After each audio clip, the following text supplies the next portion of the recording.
So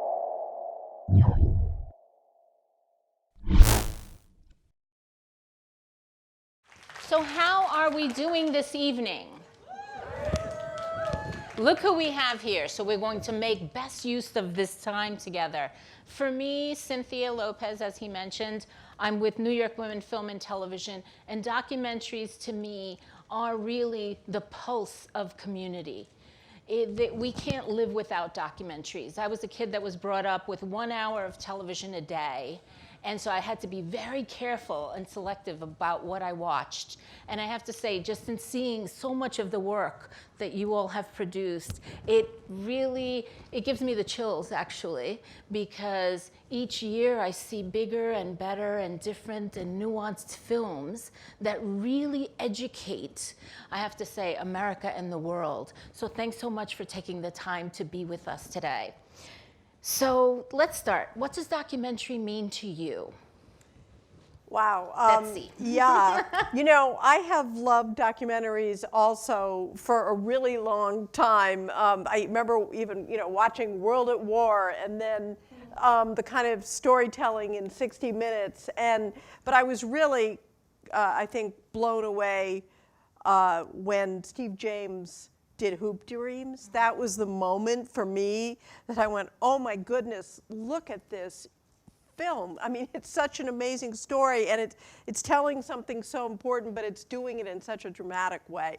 So I feel the kinds of documentaries that I really gravitate to are ones that are about significant, important issues, but tell them through the stories of real people.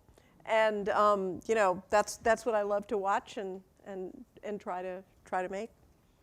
Antonino, what is documentary to you, and what inspires you about this genre? It's interesting. Growing up in an immigrant family, I always thought the stories of real people were more interesting than stories of, the fictionalized or narrative stuff from books or films that I encountered. And I remember there were two films that I saw early on somehow.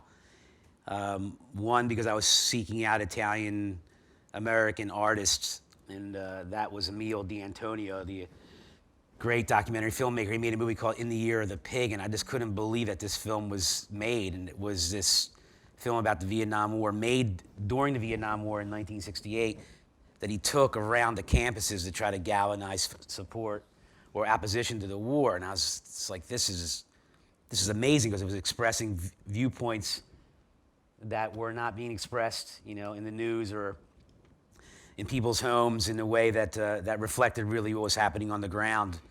And then this other movie, the Thin Blue Line by Errol Morris, where you realize that you can create something that could change people's lives and maybe even give them their lives back, free them. And my imagination was set free from that point forward. And to tell these stories that also reflected my own worldview that I felt wasn't being shown in the mainstream media. So I, sought that out. And that was all kind of a culmination under the Reagan years for me, discovering punk rock, hip hop, and graffiti all at once, and discovering this other kind of form of creating of art, which is documentary filmmaking. So that kind of infused my spirit, and this is what led me here to the stage. Blair, tell us about what documentary means to you, and a documentary that inspired you. I grew up loving history, and I actually went to grad school to study history. I thought I'd be a historian, and I was very fortunate. One of my professors was an advisor on a documentary, and I ended up doing an internship on it. And I thought, this is a lot more fun than academia. This is what I want to do. And I found myself gravitating. For me, history, I love reading history, but there's nothing like seeing a movie like Primary to really get a sense of the 1960 election, who John Kennedy was, who Humphrey was, to be in the moment in that way, that visceral feeling. So I've always loved films like that, like Four Little Girls, films that really kind of put you in the moment, in a historical moment. And I feel particularly right now in this era where there's just this sort of like every day is just a tsunami of information coming at us. I feel like documentaries are really, I feel very, very lucky and privileged to be working at this time, because it's an opportunity to step back from that and sort of take a broader look and try and sift through and make sense, or, I emphasize try, to make sense of what's going on right now. And I'm really curious to see what people will be doing 20 years from now about what's happening now. Tony? In college, I was interested in photography and anthropology, and I started my career trying to be a photojournalist, and I became frustrated after a little while, because especially back then it was film, not digital. So people didn't have. I was frustrated that I wasn't able to give people voices in still photography, and I also did a graduate program in. I came to New York and did a graduate program at NYU in ethnographic film, and sort of, and after that, and I was also on the fence between a career in academia and a career in film, and I sort of got sucked up into early 90s independent film in New York, and it was just so invigorating. And at the time, the documentary industry in New York was, or everywhere, was actually quite small, and it was hard to get into. So I worked on a lot of different kind of productions my first few years out of graduate school, but eventually I worked my way into documentary, which is what I always wanted to do, and the field has really just exploded in the last 15 or 20 years. Well, Betsy, tell me a little bit about character, and how did you get your character to agree to be in a documentary? My character, Ruth Bader Ginsburg, gradually, step by step, basically, I had done a project about the modern women's movement in around 2009 and 10, and online videos, interviews, and it also was a 3-hour documentary with the kind of groundbreaking women of the feminist movement. And at the time, Gloria Steinem was an advisor, and I said to her, well, of course, we'll interview Sandra Day O'Connor. And she said, well, yeah, you can interview her, but you really have to interview Ruth Bader Ginsburg. And I was like, really? Why? I mean, she's the second person. I really didn't know her history as a women's rights litigator. I didn't know what she'd done in the 70s. So so I did that interview, was, totally impressed by her, and just kind of wanted to learn a lot about her. Then she really blew up on social media as the notorious RBG in response to, some of the decisions that she had written that were really, or the dissents that she had written that were galvanizing people. And at that time, Julie Cohen, who had worked with me on the Makers Project, who herself had interviewed Justice Ginsburg, Julie Cohen and I weren't partners. We were really acquaintances, friends, and we were talking and said, people don't know this story, so they don't know the backstory. They love her, they don't know the backstory. So we had an entree to approach her. We've sent her an email. Her first response was, not yet. But we figured, well, she didn't say no. She just said not yet. So then a couple of months later, we went back to her with another email, kind of laying out a plan that we would interview a bunch of people first. We didn't have to talk to her right away, and we listed some of the people just to show her that we've been doing our homework. She wrote back, and she said, well, I won't be able to talk to you for at least 2 years. This was when she was, 82 years old, and we're thinking, okay, if not, that seems like a long way away. But she said, however, if you are going to be interviewing people, you might want to consider, and she threw out a few more names. At that moment, we figured, all right, she's game. She's opening the door a little bit, and that's when we went out to try to find support for the film so that we could start filming with the idea that if she saw us or she heard that we were doing interviews, that we could kind of worm our way in, which we did. And how long did it take total? Well, from the time we got the idea to the finished film was about 3 years. So it was a year after she said, well, you can start interviewing people, that we It took us a year to get the financial support, and then we shot for about a year and a half and shot and edited for about a year and a half. Totally. Yeah. Antonino, tell us a little bit, how did you convince Serpico It's to just, say it's yes? very interesting that Betsy and I are sitting next to each other, because our films often played together in theaters around the country, because there are these two characters that are, you know, at a certain point in their life that are fighters.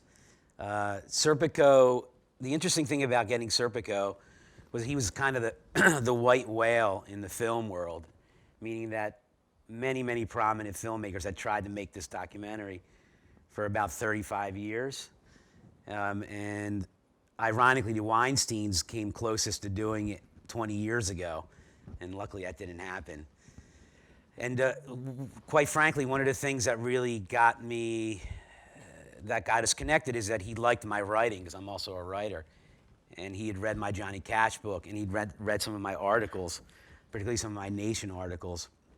So he felt that I could at least empathize with him. And it was a lot of, early on, and really throughout the whole process, it was a lot of going to his farm, spending time with him on his farm, walking around on trails with him, hanging out, drinking lots of espresso with him, because the Italian connection helped a lot too, because we would speak Italian together. I really understood who he was as a person. You know, his background was very similar to mine, and that helped a lot. And he felt this kind of inherent trust in what I could do, which is very difficult for a person like that, who's obviously suffered such a trauma, being such a prominent whistleblower. Some of the similar things that Betsy said too, is this, his time frame or timeline was a little different than what I had in mind. And, so I was surrounding the story with other people. But it ended up becoming this great collaboration in a way, because the film is really not a doc per se. It's much more of a nonfiction film in that he plays himself in the film, because he's kind of always like this actor. And once I learned that, I was able to tap into that. And it was something that allowed him to feel like creatively free in the process, because it's a very dark subject, because he's quite frankly lucky to be alive. And how much time? 2.5 years, I think, 2.5 years. All right. Blair, do you want to talk to us a little bit about, I have to say, my favorite, the Clinton affair? It's a very different story from these two stories, in the sense that Monica Lewinsky came to Alex Gibney, the executive producer. She knew it was the 20th anniversary of the impeachment last year, and she knew that there were going to be quite a few docs and a lot of activity around it. And she felt that she was ready to participate in something not about herself, but about the whole process, that she thought would present the full picture in as fair a light as possible. And through kind of an intermediary, she approached Alex and his company. And we did 3 interviews, which Tony shot and did a fantastic job. We shot 3 interviews over the course of a year. I think we probably shot about 6 days. Yeah, 6 days altogether, 20 hours probably altogether. Very intense, very intense. We shot them against a green screen in a studio, because at the time, it was the first interview we shot, and I couldn't figure out what kind of look I wanted for the interview. So I was like, all right, well, let's just do a green screen, and I'll figure it out later. The more challenging story from that project, I think, is Ken Starr, who was the independent counsel, who I thought was very important. I didn't have any illusions that either Bill or Hillary Clinton would agree, and so we of course reached out, but I had no hope for that. But I felt it was very important to get him, and reached out, and eventually one of his daughters responded. And she vetted me. We basically had like an hour-long conversation. And I feel it's very important to be very transparent. I was very clear on what I wanted to do and who I was, and I said I have a body of work now, of films you can look to see what I've done. And I guess it worked, because then she flagged me on to her dad, who I met with for about an hour or so, and he took some time. It was a couple of months, and then he agreed. And once he agreed, a whole host of people agreed. Essentially, a lot of people around him agreed, which is great. And that often happens. You know, that's a great. You kind of have to be strategic, I think, when you approach a story. So if you can get that one person, then everyone else. And I think it's a little. I know there are like a lot of people kind of early in their career, and so they don't maybe necessarily have a body of work to say, here are all my films. You can see this is who I am. But I do think it's really important just to be very honest. I find most people want to tell their story. And if they think you're going to treat them fairly, I think they're pretty open. You'd be surprised at how open they are to it. It's my experience. Tony, your experience, I mean, I am having difficulty to come up with which one to ask you about. I mean, what's different about what I do compared to what everyone else on this stage does is that as a cinematographer, I'll work on 10 or 12 or 15 different projects kind of at the same time, interlacing them. So for example, when I worked with Blair on the Clinton affair, you worked on it, what, like a year, probably about a year, 14 months. And out of that 14 months, I maybe shot 30 days on it. So over that time period, I was the principal DP of that project, but I had to keep working on a lot of other projects during that time. So I'm constantly juggling a lot of different projects, and it's great when I can do one from beginning to end, and I did a pretty good chunk of that one, but it's not always possible because shoots are scheduled sporadically. The College Behind Bars, I've known Lynn for I've worked with Lynn and Ken for like at least over 20 years. And I've maybe shot on that project about half a dozen days, but it's so powerful. It's going to be at the New York Film Festival this weekend, and it'll be on PBS next month. And the stories that people told in prison, and the desire that people had to receive an education in that setting was just so strong, and Lynn told it so well. It's an exciting project, and you guys should all try to see it. Now, for each of you, what has been the challenge, during my 14 years at POV, we were always able to identify in every documentary we were acquiring or producing that sometimes there was an ethical challenge that we had to face. So could you address how you face ethical challenges in your filmmaking? I'm a journalist by training, by experience. I worked for many years at ABC News and then CBS News, and I teach at Columbia Journalism School, so I feel very strongly about basically being fair and presenting the truth.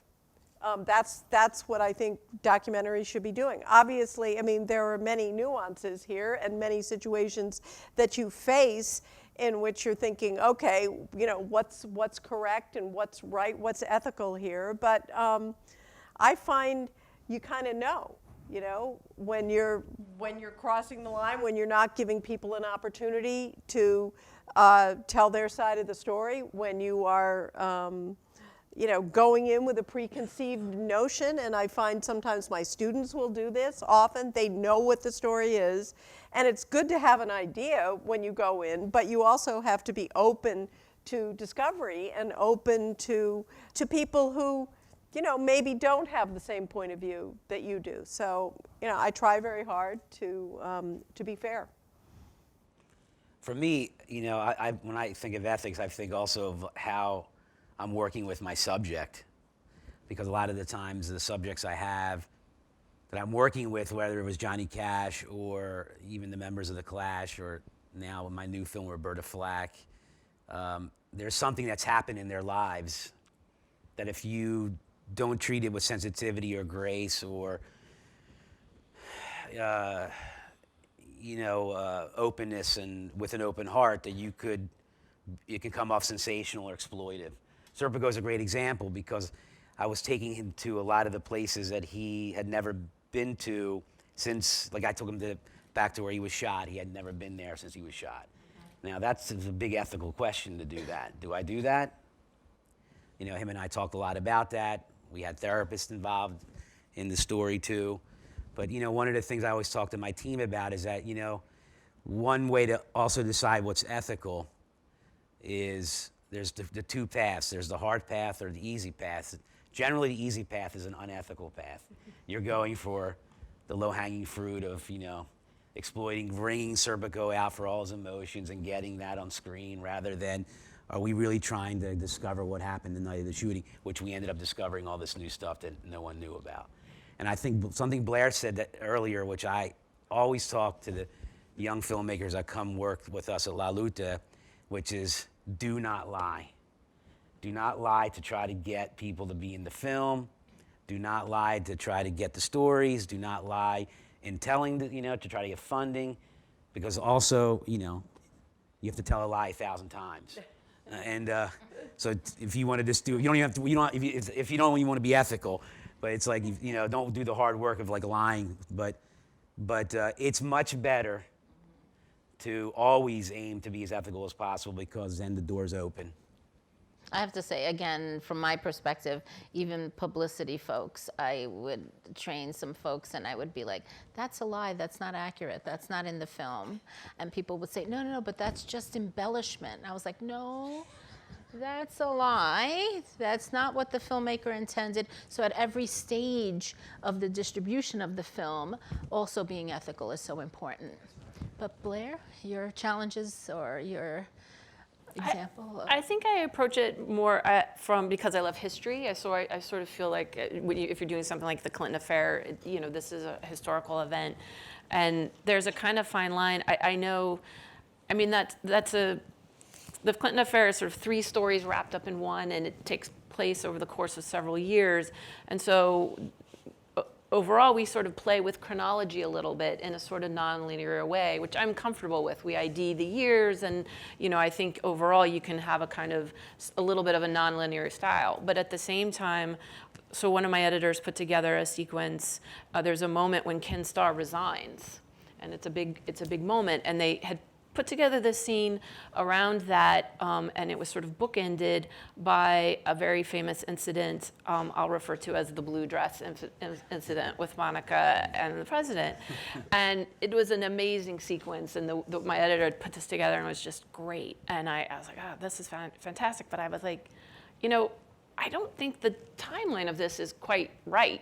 And I went and checked, and it was not. And I was like, well, no, we can't do that. I can't imply that these things were kind of happening roughly simultaneously because they weren't. So it's a weird, subtle distinction because there are things, I'm not saying the film is strictly chronological throughout, but in that scene, I felt like that was a lie. And as much as I loved it and it pained me, I said, we have to disassemble this and restructure this. So those are things that I think about a lot. Yeah, I remember back in graduate school, we used to, Robert Flaherty famously said, sometimes you have to tell a lie to get to the truth. Get to the truth. I don't know if we think that anymore. Do we still think that? I mean, I feel like we can tell such complicated stories now. There's so many, you can do 6-hour, 8-hour. Like there's like a lie is a shortcut, right? And I don't think you really need to oversimplify, and the reason why this industry is so good now is because of the complexities of the stories you can tell. So there's no reason to take shortcuts. So let's switch a couple of minutes to financing, budget, timeline, just to give a little reality check to how documentaries are financed, how long it takes to finance, and let's dig into that. Well, yeah, I'll wrap this up quickly. Yeah, I mean, it's all over the place. I mean, everything from people who are self-funding and using their credit cards and trying to do Kickstarter and Indiegogo to, you know, the organizations that have the wherewithal to give you the full budget to do your film, and then everything else in between. And it's just, there are many more opportunities. There are many more outlets out there now, places that want documentaries, but it's still a struggle to come up with the funding to do it. Certainly, a lot of wealthy individuals have gotten involved and want to be involved in documentaries, and that's become another source of funding. And then people cobble together all different kinds of things. I mean, it really requires you to just be on top of the trades and sort of thinking. I mean, I'm always thinking when I watch the credits. I don't know about you guys, but don't you watch, you look and you see, okay, who financed this thing? You know, how did they get it made? I'm always interested in that, and it's a pretty interesting story usually, and complicated often. And never ending. Never ending. Yes, you're always, I mean, my husband, Orrin Jacoby's finishing up a documentary now. He's still in the final phases of getting it's going to be at the Hamptons Film Festival and at Doc NYC, and they're going to get there, but it's always happening. And what's the range of budget that you have been engaged in specifically? Well, I know no one likes to say that, but for the audience, I think it's important for us to talk numbers. People do very low budget documentaries for under $100,000, and how much was Waiting for Sugar Man? I mean, that was shot on an iPhone or something. It didn't cost very much money, and I am aware of the fact that some documentarians, not myself, but have spent $3, $4, $5 million on a documentary. That's not. I think that's not the norm, but it's out there. I think it depends on what the outlet is, and certainly it's in between. It's hundreds of thousands of dollars, and often it tops $1 million. But it's depends. Mm-hmm. You want to chime in? Yeah. I mean, for me, I would say I've done some short films for like the New York Times op docs, for example. It was like I had several collaborators on a series called The Conversation. We got paid $1,500. It was like 5-minute films. I have done some docs that were $5-6 million budgets, bigger budgets. Sort of music docs. Which even then, that's an enormous amount of money, but at same time it's not when you're dealing with certain things, and everything in between that range. I have done, $750,000 budget for a feature, and then I would say kind of in the sort of doc world right now, features are sort of in $1 million to $2 million. But I always tell, we have so many young people and interns who want to make films. I'm like, we now, there was a period where you couldn't afford the equipment. Now you can. But then you didn't have access to editing it. Then you had access to editing it and you could make films, but how are you going to see them? Now I'm like, take your phone and throw something up on YouTube or Twitter or Facebook. Just go make the film. And that's the best way to learn. And you never know from that who's going to see it and then give you a little bit of money and and just build off of that. I'm blissfully unaware of any funding. I just show up. I mean, just to the degree that we're deciding what cameras we can afford and how big a crew and what lighting equipment. But other than that, I've gone my whole career without really having to know that kind of information. That's I mean, wonderful. one of the things I'm here to say is that there are a lot of careers you can have in this business. My career is like I've worked with Blair and I've known her for a long time, and I really enjoy working with her. We have completely different types of careers. I love my career. I think she loves hers. Editing is a whole nother, creative thing that's very specific and super satisfying and in demand. And in demand. Oh Yeah, my good goodness! editors. I mean, and Editors, I tell people if you love that, if you're good Yes. at that, you should do that because finding good editors is really hard. yeah, and it's a real personality thing. I mean, Yes. my personality is really suited to being a DP. I guess I'm going a little off topic here, Yeah, but no, but it's and some people can really sit in a room and move the images around for hours and hours and hours, and so it takes, this industry will take all types, and if you work hard and have a good attitude, you'll get far. Advice.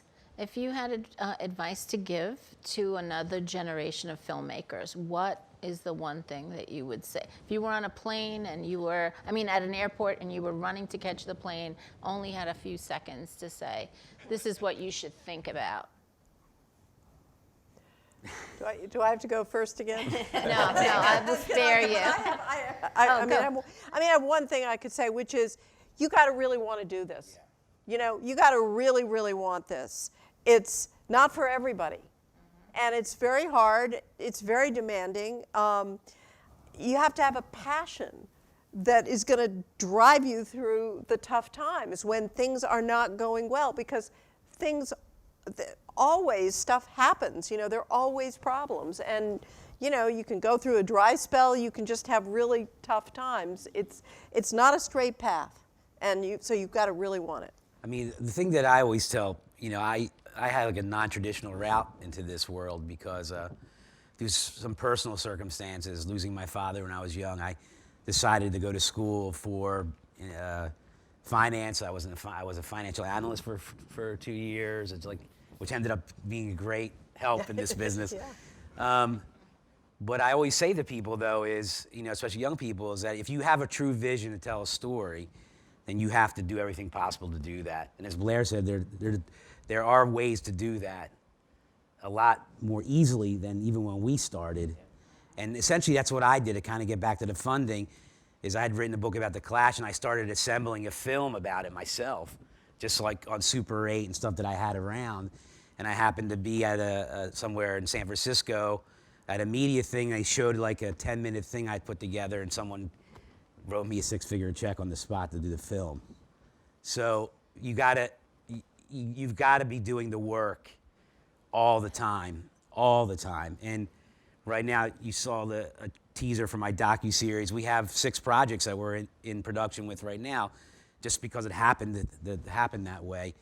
But to Betsy's point is, you have to be always working on things because, there are a lot of lean moments. There are a lot of down, because it's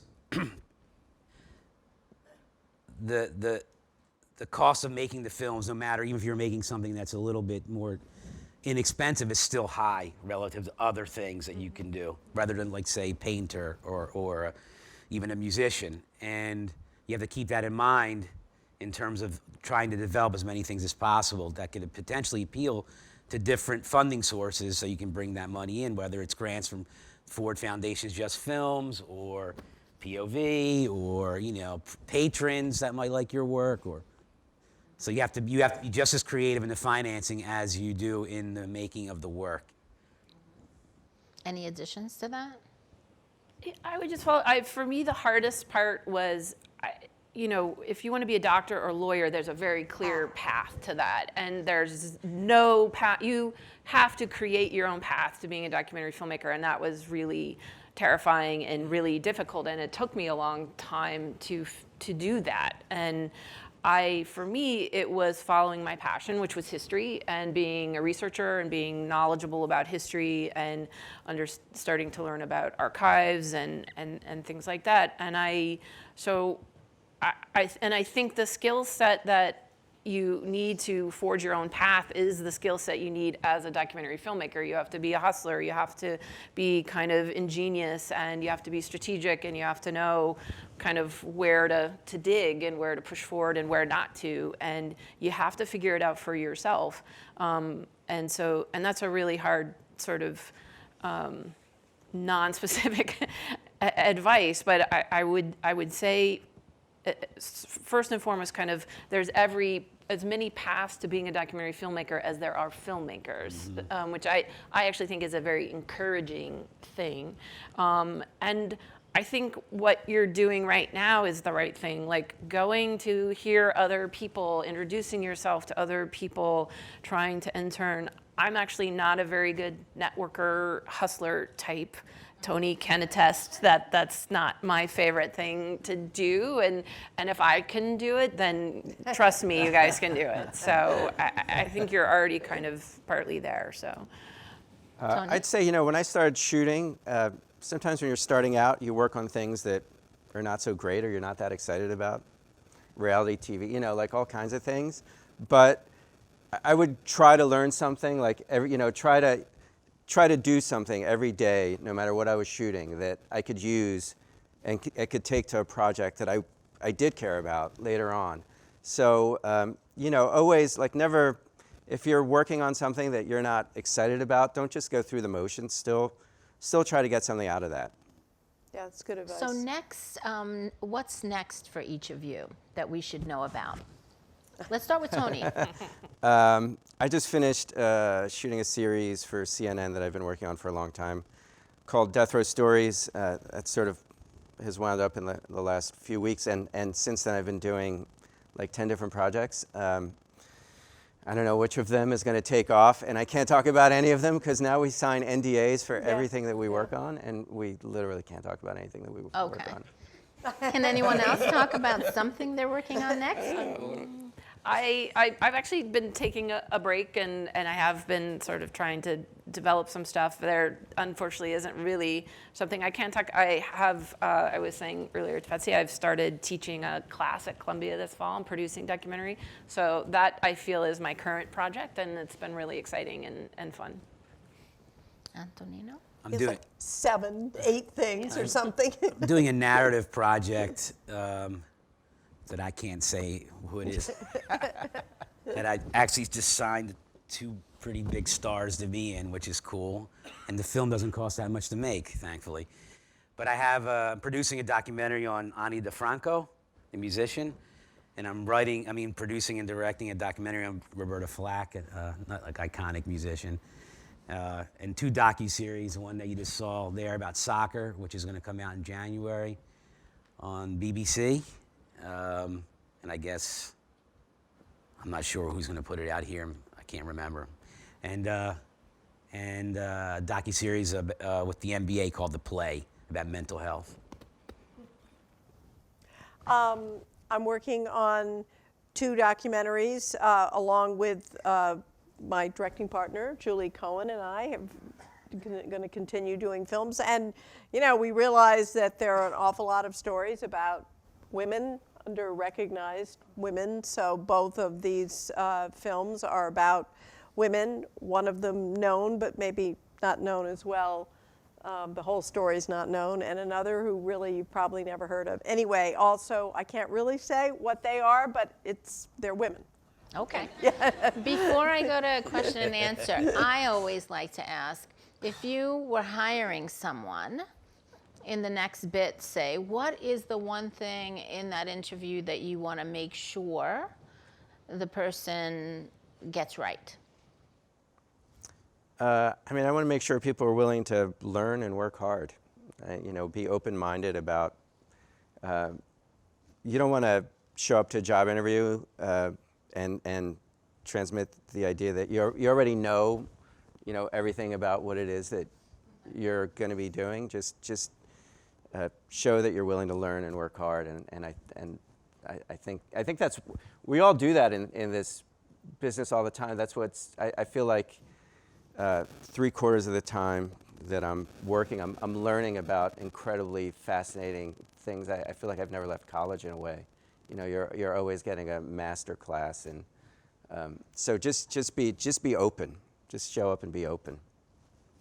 Mm-hmm. Blair? Yeah, when I did my internship, the series producer that I was interning on came up and he said, I get paid to learn. And I was like, yeah, that's what I want to do. And those are the people I want to work with. I don't particularly care if you know a lot about film or production or anything. I can kind of teach you. I can't teach you a curiosity about the world or a desire to, know what's going on in news and music and popular culture and things like that. And if you show me you have a real interest in understanding and desire to learn about the world, like that I can't teach you that. That's important. I think that the work ethic, you can really tell when someone is coming to the table willing to do whatever it takes to work. And that's, and I can't stress that enough to the students here today. Because so many people come to our door, our production, and thinking they can impress us with credits or whatever, or that they're already established in some way. That doesn't really help us, because work needs to get done. And I'll give you an example of a prominent filmmaker called me up one day and said, I just hired this intern out of film school, and he calls me and says he didn't get enough sleep last night, so he's not going to come in today. Don't do that. That's please don't do that. So.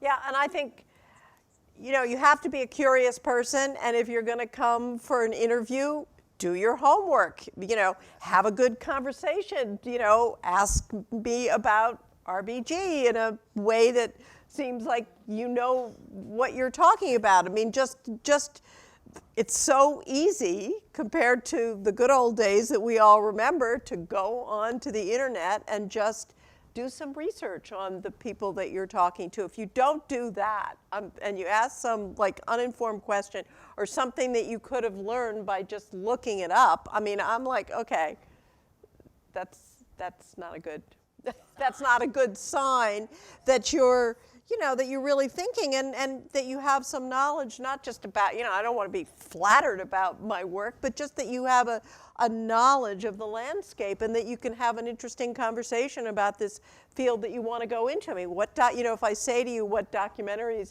what's your favorite documentary you've seen in the past 6 months, you kind of go, oh, well, I haven't really seen anything. I'm thinking, well, why are you interviewing for a job in documentaries if you're just not going to them? You have to show you care. Yeah, exactly. Yeah. Well, we're going to open up for questions now. Thank you all for sharing your stories.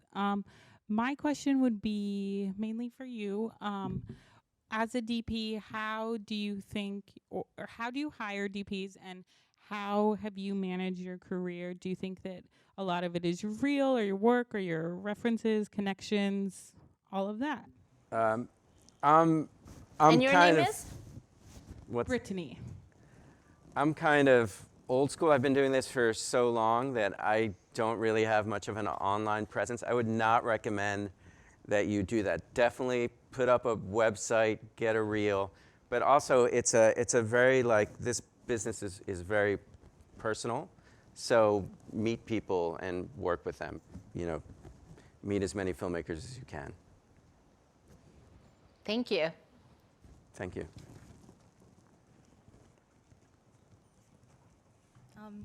Hi, my name's Lorena. I'm a media arts student here at LIU, and I just was wondering, since we live in this media landscape where there's an oversaturation of information, what's one thing you want people to walk away with after viewing each of your films? I'll start with that. That's a great question. And I think that for me, the heart of all my films is about reminding us that we are indeed connected. So the idea, and one of the reasons that I tell these stories, I think that our grand talent as human beings is that we're compassionate. That's, I think, the biggest thing. Getting away from the saturation and getting to what's real, which is here, or you. And I always used to say, I have to say, a great documentary on each of the people here. Their work is so palpable. For me, takes you to a place you've never been, shows you a different angle that you've never seen. And when you finish the documentary, you take a breath before doing something else. And I have to say, when I think of each of these folks, they do that in their work. And it's very, very hard to do. Very poetic. I would love, for me, I would love if someone saw something I did for them to then go and learn more about it. I would love for a documentary I did to be like the starting point to learning, whether it's reading a book or seeing another documentary about it or just Googling it. I feel like as thorough and as I like to be in a doc, it's just a doc, and there's so much more, and the things we do films about are so complex and can't be captured even in 6-8 hours. And so if someone said, oh, I saw your documentary and then I read this book, that would be the biggest compliment I think I could ever get. Yeah, I mean, I think there is such an educational component in what it is that we do. I mean, and I would feel very happy after RBG if people would come out and say, I had no idea. I didn't know that. I love that. And then the other thing is also just to connect emotionally, and I think to a sense of inspiration. I mean, you're learning something and perhaps you're being inspired by it, and that's, you're trying to go for that payoff. Thank you. We're going to take Thank a you. question on this side. Sorry. I realized. Hiya, thanks all for, can you hear me? Yeah. Hi, thanks all for coming out tonight. I'm Georgina, I'm a student at Columbia University. And I just wanted to ask you guys, how is it that you choose which stories you think are worth telling? Because I think each of you seem to have kind of a really broad range of topics. So yeah, how do you decide what stories you want to tell? I mean, you think that's more intentional than it is, but it's actually stories find you. When I had done my first film, Left Here Have the Hour, it was Tim Robbins who came to me and said, I loved your book. Why don't you turn this into a movie? I never thought I never thought about doing that. The Frank Serpico film fell into my lap because I had met him through some kind of random encounter. And 20 years before that, he had come out famously from hiding, or his private kind of lair, to speak out against police brutality in New York City. I happened to be a student at NYU at the time and went to see him. And I wrote in my journal, I will make the Frank Serpico documentary one day.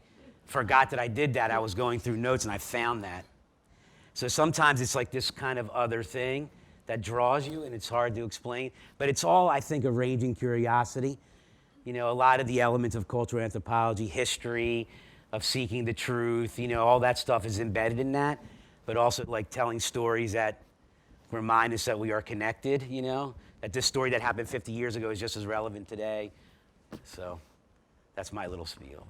I mean, I think for people who are getting into the business, you have to look at what your opportunity is, for you to tell a special story. And I think that often, sometimes, people's first film is something which they have a unique perspective or access to. That's right. And because you're not going to be able to book Ken Starr probably, or Monica Lewinsky's not going to come to you, and your email from Ruth Bader Ginsburg will probably go unanswered as a young filmmaker. But you are, you've got your world, your generation. There's so many things going on. Our associate producer on RBG is now making a very personal film about her family.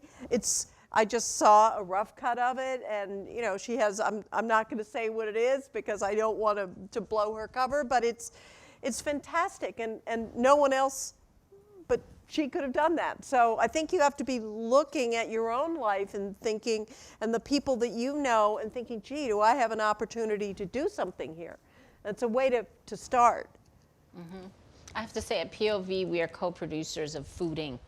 And many people have seen that. And the director, Bobby Kenner, when I asked him this question, he said, the story came to me, and I could identify immediately that this story had to be told. So I think sometimes it's that way as well, that you're confronted. He was going into a community to do a story about something completely different.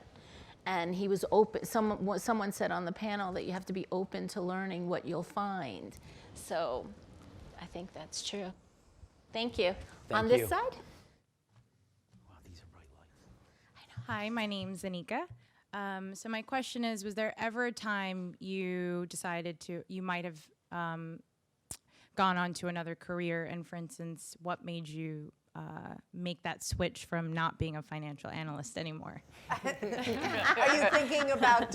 I think as you all made the point that being in the film industry is extremely hard, and to continuously convince yourself there is a path there somewhere is incredibly difficult. So how did you guys keep convincing yourself to stay and make stuff? They're contemplating. It's the only thing I know how to do. Yeah, It's really the only thing I know how to do. I don't know that I could do anything else. It's really satisfying. Yeah. It's you know, it was really hard, I'd say, for a very long time, but it is an extremely satisfying thing to do, and there really are I'm going to keep emphasizing.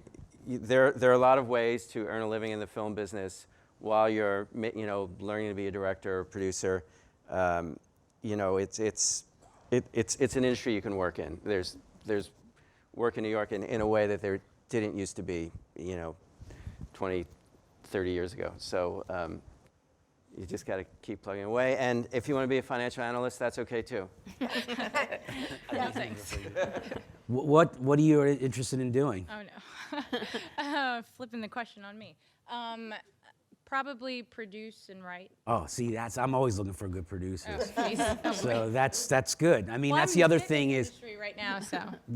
see, for me, it's always a tricky question because the only thing I ever wanted to do was to tell stories. I wanted to have a voice. Right. So I think about stopping every day, and then I get up next day and start again, because it's it's challenging, but it's rewarding at the end. If I was sitting in your position 20 years ago, these are the kind of things that I would be thinking about, having a broader view about what to do. That wasn't something I thought about in the beginning. So you're in a very fortunate position that you can kind of see the whole map, and see what could work for you, and it's good. We'll talk later. Thank you. On this side. My name is Marlon, and I'm currently working as a sales representative now. But I'm definitely trying to make that switch back to film editing and all that good stuff. I'm just wondering if you guys could just tell me just one common obstacle that you guys face from ideation to the final product. What are some just common obstacles that you guys just want to get rid of immediately? Money. Money, access, right? Yeah. Money, Yeah. access. For me, are three things: money, and money. Yeah. Because all of that is connected to money, and that's what becomes annoying. Because then you're kind of like, you have the idea, and then they say, oh, somebody has a similar idea. Well, that's just because the pool seems so small for money, right? Access is the same thing. So getting more creative, this is now this kind of thinking for us as filmmakers of how we can kind of remove some of those things financially. So, but that shouldn't stop you from pursuing something you want to do, because we're always in search of good editors in this business, man. Yeah. Trust me. So. Yeah, if I was going to tell someone to do something right now, I would say go into editing. Yeah. You make more money than producers. It is in tremendous demand. There is a wide range of content you can Opportunities, features, yeah. series, shorts, got the and job if tomorrow. you're a good editor, you will never be unemployed. Yeah, true. And you work for big chunks of time as opposed to DP, it where you is- have to piece together a lot of stuff. Yep. You can. It is stable. It's probably, and especially if you want to have a family, I think it's probably, I don't have a family, but I know a lot of editors who do. It is, of all of the various things, I think probably the most conducive. It has relatively easiest hours. I'm not saying they're easy hours, but Long relative hours. to other. You're not traveling. Right, you're not traveling. You traveling. go home every night. But you're in a dark room for long Exactly, periods right. of time. And you have to yes. be able Think to about that. You, You have have to be able to to think sit about still. that. Yeah. But it's Not a good thing to do if you have ADHD. You have to get a standing for desk. sure. That's what my editor- Yes, standing get a desk. standing desk. And you have to, be willing to have people tell you what to do a lot, because that's what editors do. But it's a good gig. Thank so you. much. Thank you. Hello. Hi. My name is Nick. I currently work as an assistant editor at an ad agency. Now, I've made a short doc that had a little success in local festivals and some Midwestern festivals. And on a freelance basis, I am able to pick up like some gigs on the side. But I'm just wondering, what would you recommend in making that jump from sort of like moving from project to project and moving to just like like full time into a career just based in like post production for documentaries? I mean, I guess you've got, I mean, I think it seems like what you're doing is the right thing, that you're picking up gigs here and there, and at a certain point, you hope that you're going to say, okay, you know, I've got this one lined up and I can do this one next, and then I think I'll get another one, and I'm going to make the leap and just go for this. But I think it's a good idea that, you know, you've got a steady gig, and it's also probably enhancing your skills and keeping you up to date with lots of things. So it's not a bad thing. It's not like, you know, you're doing some unrelated job. You're doing something that's totally related and probably making you better as an editor. So, you know, you just hang in there, and at some point you take a leap of faith and really bet on yourself. I know, I mean, you have a career already, so I'll say that. And I know a number of people actually that have kind of gone down your path. And oftentimes what happens, particularly when they start off in commercials, which commercial editors are great because they're fast and they know how to tell a story in a kind of really short period of time, which is good in a lot of ways, but the skill set for a feature is obviously you're going from short to long. So I know a lot of people in your position who either had friends or knew someone who were making a feature and edited it for either very little money or no money, but did it to get the experience, to meet people. And, you know, this is the downside when we talk about money too, is like, I think so much of the early parts of your career is doing stuff for free or very cheaply and being underpaid. I think we probably all think we're underpaid anyway in what we do, but like I would look amongst your friends and say, who's your friend that wants to be a director? And be like, I'll cut your film, you know, let's make this together. And then you have that credit and you sort of build, and that film gets into a festival, and then you can kind of build off that. Yeah, you gotta get that feature credit. And it's true, at some point you have to leave the security of your job, and you know, if you find yourself like turning down some projects that you want to do because you have this job that you're not crazy about, at some point you do have to take a leap of faith and figure out financially how to make it work. But it does seem for a long time when you're going through it that you're not getting anywhere, but you are. You know, you're making progress, and you'll get to that place if you keep plugging away, and you'll forget the struggle. Yeah. There's two, the Editors Union sometimes has a mentorship program with Oscar and Emmy award-winning editors who want apprentices to work with them.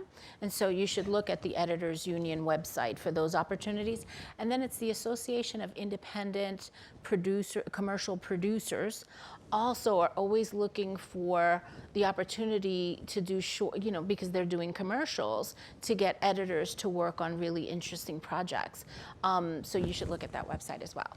And I'll say to the production company that Tony and I work with quite a bit, Jigsaw Productions, they have a really good internship program. They have two paths. They actually have a path that's specifically editorial interns. So if you know you want to be an editor, you can intern as an editor. And one of the things I love about Jigsaw is it's very much a career path. Like they hire a lot, you know, if you're good and work hard, you will end up getting a job there at some point. It might take a little time because timing is sort of everything. But I've done projects with a lot of editors who started at Jigsaw as an editor and worked their way up as an assistant and then as a sort of junior editor. So thank you. Thank you.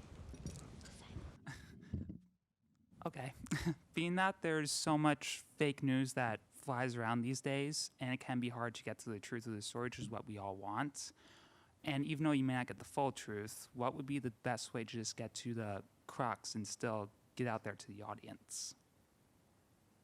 Huh. In terms of how we tell stories, you're saying? Or, you know? Yes, in terms of how you tell it, but also in general. What's the best way to get at the truth? Yeah. Be skeptical, talk to lots of people, really, you know, immerse yourself in whatever it is you're tackling. Make sure you're really reading widely. There may be books, articles. I mean, sometimes I'll have students who will come to me with a pitch for a story they're going to do, and in like 30 seconds I've done a search online and found out that something that they've said actually is controversial or can't be proven. I mean, you've got to really do a lot of research before you can presume to put something out in the world. So I guess that's my advice. Just surround yourself with the facts and be skeptical about the things that you think, the assumptions that you might go into about a story. Constantly, test them. You have to be rigorous. Yeah. Rigorous, super rigorous, and not going for what, in terms of how I make films, I have a point of view and I follow it through, but I don't stay wedded. If something knocks me off of that, I follow that then, because, you can't stay with blinders on for a particular, because that's what leads to the fake news. So that's the great thing about the work that we all do here, is that you may have a certain idea of like, this is the way, like for example, in the Serpico film, one of the big revelations is when he was shot, and many people don't know this story, maybe the young people don't know this story, but he was shot, he was trapped in a door in Williamsburg. He had the perspective wrong for the last 50 years.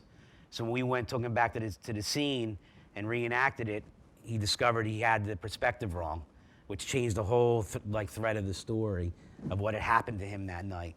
And for 50 years he was thinking the wrong way about what had happened to him. So you have to be open to that, but that comes with rigorous work.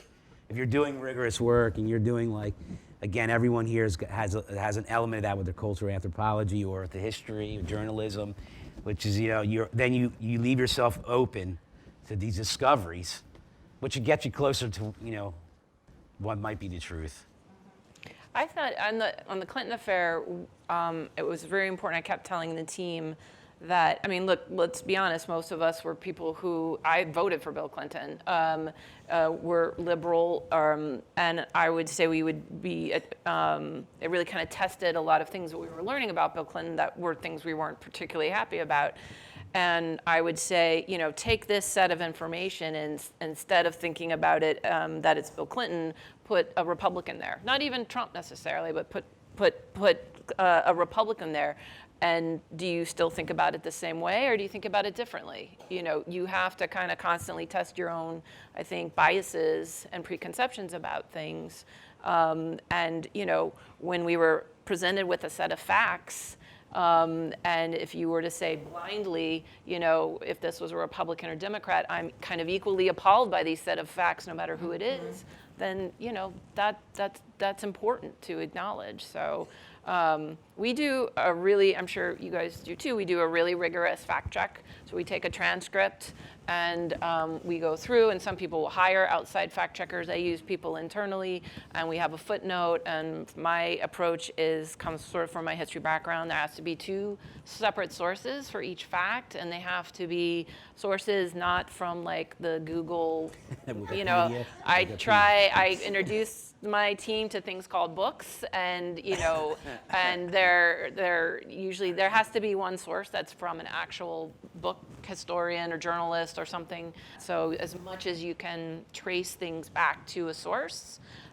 we try to do that. And you should also know that if you put somebody in a film saying something that's wrong and you present it as a fact that perhaps libels somebody or whatever, you can't just say, oh, well, they said that. No, you are responsible. Yeah.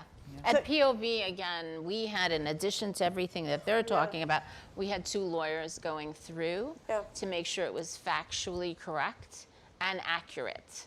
And sometimes the staff, we would look at something and be like, no, let's go back to the source and see what's going on there. At the time, we really didn't like recreations. So if there was anything with a recreation, we had to look at it 12 times to make sure that it was solid. But the other thing I always advise students, I hate to say this, but I wake up every day and I read 5 different periodicals. And that's it, you know, you have to be an informed citizen as well, just in your everyday life, I think, to be able to do this kind of work. And I had a dad that was a worker, and he used to read El Diario La Prensa and the Daily News. And I always thought to myself, why is he reading 2 newspapers? He should just read one, and it should be the New York Times. I was a bratty kid. And he was like, no, I want 2 perspectives every day. I want 2 perspectives. Whatever the perspectives, it's important to do the work in reading every day and being rigorous. Thank you. Thank you so much. Thank you guys so much for doing this. Thank you. My name is Eric Lewis. All my friends are stars. I'm a filmmaker and artist. The question I have is, putting a documentary together, what kind of tips would you recommend as far as just like in the editing, as far as like voice overs or subtitles or different tricks like that that'll help make the story really good or the documentary really good? There's no one Yeah. answer fits all here. There's so many different approaches for how to do a compelling documentary, whether or not it has narration or it's just totally verite with natural sound, or it's a combination, or it's first person, or there's just 1,000 different approaches. I think you're telling a story, and a story has a beginning, a middle, and an end. And that's these are the fundamentals of storytelling. And if you read children's books, they have a beginning, a middle, and an end. And you have to try to shape a narrative that is going to interest your audience.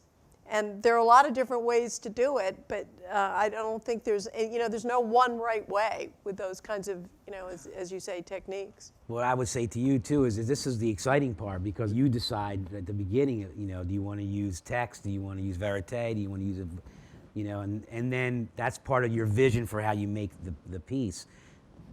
When you have that in mind too, this is an important part of it. When you have in mind what you want the film to be, then when you're shooting, you'll have that in mind. When you're filming, you'll have that in mind, which is very important, because then you're going to be getting that in the edit. So this is like a very exciting part, and you could do all those things and see if it works for you. You could do one of those things, or you can come up with something, something new. But and you can change. You can. Certainly you can change. Certainly I know. I was talking to Nanfu Wang when she did Hooligan Sparrow, her first film. She was trying to keep herself out of the film in a way, and then she realized, I have to be in the film. This is first person. So she tried really hard to do it one way, and then at a certain point she gave in. Said, okay, it's going to be much better this way. So you try. You try. That's the whole thing about editing. You don't get it right the first time. Or the 10th time. The 10th time. You just... it's really hard. It's not quite working. I don't know why it's not working, but it's not quite. Let's try this. Let's try this. You really, when you get in there, it takes a long time. And that's where the film is really made. It's fun. Yeah. So it's like that. So you could. It's a wide talent. It's a puzzle. Yeah, because you never know what you're going to get when you're out there, getting your footage and putting it together. You don't really know what you have, but if you want to give yourself like a structure to think about it, to say in the beginning, you want to say like, I don't want to use narration, or I want to, I want every scene to be verite. I don't want to add any. You can think about it a certain way just to proceed, because you have to make a lot of decisions, and there are a million ways to shoot things and gather your footage, but then be open once you have it to changing it.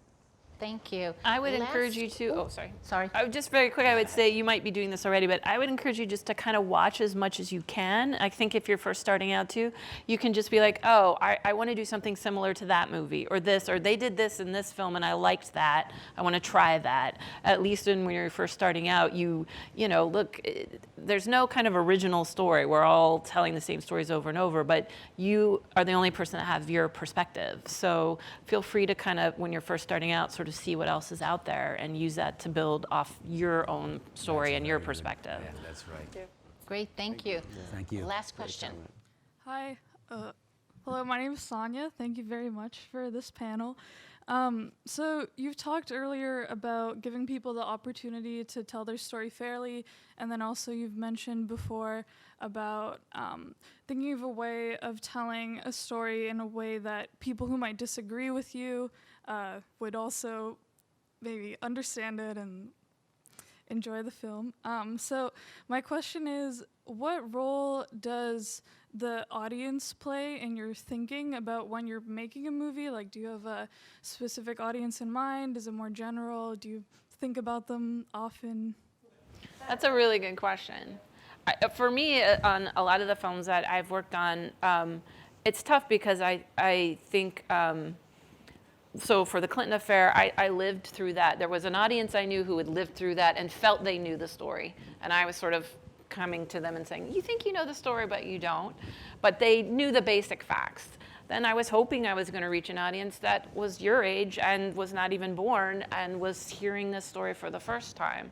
And to be honest, I find it a constant struggle to sort of figure out, because there are people who will say this and be like, God, I knew, this is also basic, but then if you don't put enough information in, then people are confused. Well, again, like, who is Bill Clinton? For the young people on my team, when I say Clinton, they think Hillary.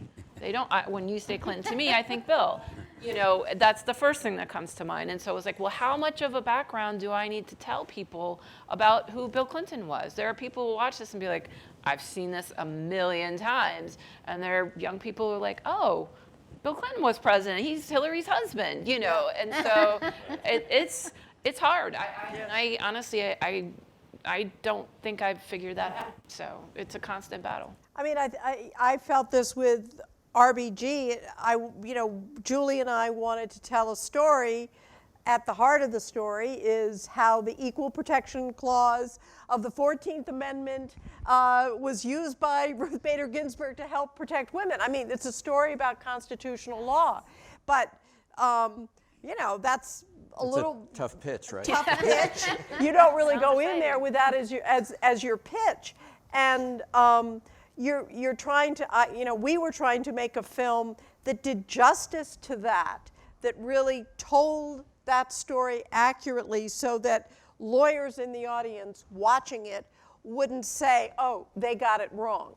It really didn't want the people who knew about this history, women's rights advocates, and on the other hand, you wanted the general audience who don't really understand constitutional law to be able to understand and enjoy the film. And that's constantly what we were thinking about and balancing. And I think one of the cool things that happened was that, we had 8 and 9 and 10-year-old kids, often girls, but sometimes boys, coming to the film and saying that they really liked it. I didn't think we were making a film for, 10-year-olds, but I'm happy that they could understand it and enjoy it. Thank you. I have to say we're coming to a close, but making documentaries that matter, please continue to do that. All of your work elevates, it educates, and it inspires. And I believe that's the pathway to creating a better America. So thank you for being here today. Thank you, Cynthia. Thank you.